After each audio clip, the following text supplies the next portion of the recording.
Kata beliau, li'annahu syirkun fil ibadah. Ya, karena riya ini termasuk dalam syirik. Termasuk kepada syirik dalam ibadah. Wa huwa wa in kana syirkan asghara fa khataruhu 'azim. Li'annahu yuhbitul amal alladhi qaranahu. Kata beliau, meskipun riya ini syirik kecil, tapi bahayanya sangat besar. Bahayanya sangat besar. Kenapa? Karena hal tersebut bisa membatalkan amalan yang disertainya. Kalau misalnya seorang sholat subuh, dimasuki oleh riya, sholat subuhnya batal. Dia bersedekah misalnya, ingin dilihat orang, sedekahnya batal. Amalan yang dia lakukan itu batal. Tapi yang lainnya dari amalannya tidak. Ya, karena ini masuknya terhitung ke syirik apa? Syirik asghar. Amal yang terkena riya itu, itulah yang batal. Ya, itulah yang batal. Karena itu keikhlasan itu penting artinya. Seorang khawatir dari riya itu, takut dari kesyirikan itu perkara besar sekali. Perkara besar. Makanya Nabi Ibrahim alaihissalam, Nabi Muhammad sallallahu alaihi wasallam, para sahabat, itu mereka punya doa-doa permohonan kepada Allah dengan sangat supaya dijaga di atas tauhid, dihindarkan dari apa? Kesyirikan. Padahal mereka sudah memiliki sebab-sebab yang terbaik untuk bertauhid dan menghindarkan diri dari kesyirikan. Sebab mereka sudah berilmu. Mereka mempelajari tauhid, menjalankan mana-mana keimanan dan konsekuensinya di tengah manusia, mengajarkan manusia tauhid. Nah, itu kan hal-hal yang sebenarnya membuat hati itu menjadi bersih. Tapi bersama dengan itu semua, mereka juga masih memohon kepada Allah. Dihindarkan dari riya ini. Baik. Kemudian dikatakan di sini oleh Syekh, walamma kanatin nufusu majbulatan ala mahabbatir ri'asati wal manzilati fi qulubil khalq illa man sallama Allahu kana hadha akhwafa ma yukhafu ala salihin liquwwatid da'i ilaihi bi khilafid da'i ila syirkil akbar li'annahu imma ma'dumun fi qulubil mu'minin al-kamilin wa imma dhaifun. Ini sudut bahayanya lain ya. Kenapa syirik asghar ini dikatakan yang paling dikhawatirkan? Karena jiwa-jiwa itu ya, karena jiwa dan tabiat manusia itu senang kepada kepemimpinan, senang kepada kedudukan. Itu menghiasi di hati-hati manusia. Kecuali orang-orang tertentu dari kalangan as-salihin, orang-orang salih. Ya, dan kadang sebagian orang salih juga di hatinya itu ada bentuk dari ingin cinta kedudukan, cinta kepemimpinan. Tapi dia tidak sadari hal itu. Makanya kata sebagian salaf, akhirud da yakhruju min qulubis salihin hubbur ri'asa.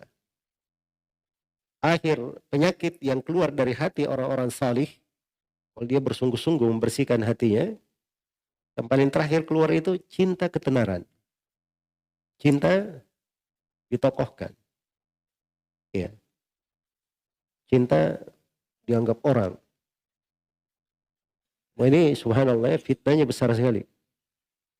Fitnahnya besar sekali. Jadi jiwa itu tatkala senang seperti itu, makanya inilah kesyirikan ini, riya ini menjadi hal yang paling dikhawatirkan oleh Nabi Shallallahu Alaihi Wasallam terhadap orang-orang yang salih. Ya, karena kuatnya dorongan untuk hal tersebut. Berbeda dengan syirik akbar ya. Boleh jadi dorongan itu tidak ada di hati orang-orang mukmin yang sempurna, atau dorongan tersebut lemah kalaupun ada. Ya, syirik akbar itu kan orang sudah tahu syirik akbar. Ya, umumnya kan begitu. Kalau dia mukmin, bagus tauhidnya, syirik akbar, oh ini pembatal keislaman, jangan didekati. Jadi syirik akbar itu kadang jelas, terang. Kalaupun ada dia lemah.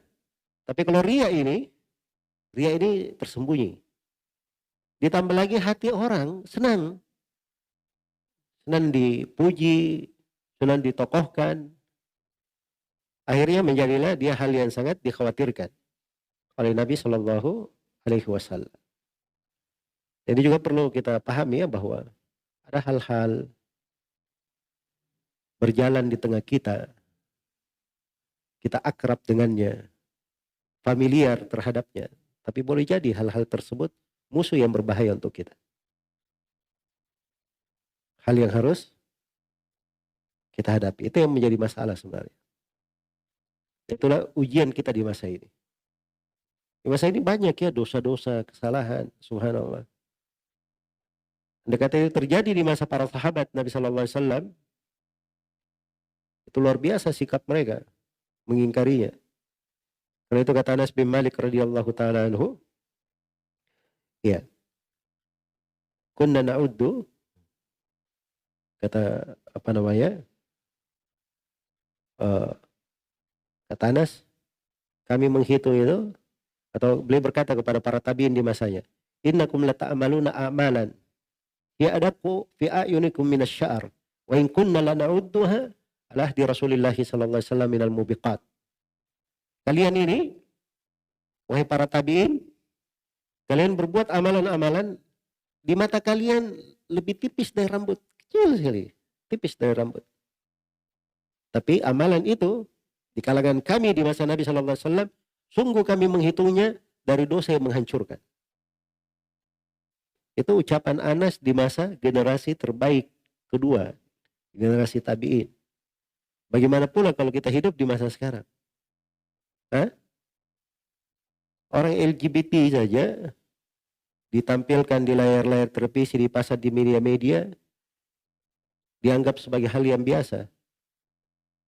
Na'udzubillah. Ini satu dosa ya, dosa besar. Ya. Dosa dalam bentuk menampakkan aurat, dalam bentuk gerakan-gerakan orang-orang fasik dipertontonkan, dijadikan sebagai sebuah apa? Tren dan kebiasaan. Iya, bisa laris di mana-mana. Itu dosa-dosa besar. Belum lagi kita hitung pada dosa-dosa yang terkait dengan kesyirikannya. Betapa banyak kesyirikan yang terjadi, syirik akbar kadang terjadi, dianggap sebagai hal yang baik. Jadi fitnah di masa ini harus kita pahami ya, kita hidup ini di sebuah masa, jangan kita anggap bahwa kita boleh bersantai-santai dengan agama kita di masa ini. Kita harus selalu bermohon kepada Allah keteguhan, belajar dengan baik untuk mengenal nikmat keteguhan di atas sunnah dan agama. Dan kita harus berlindung kepada Allah Subhanahu wa taala dari keburukan yang seperti ini.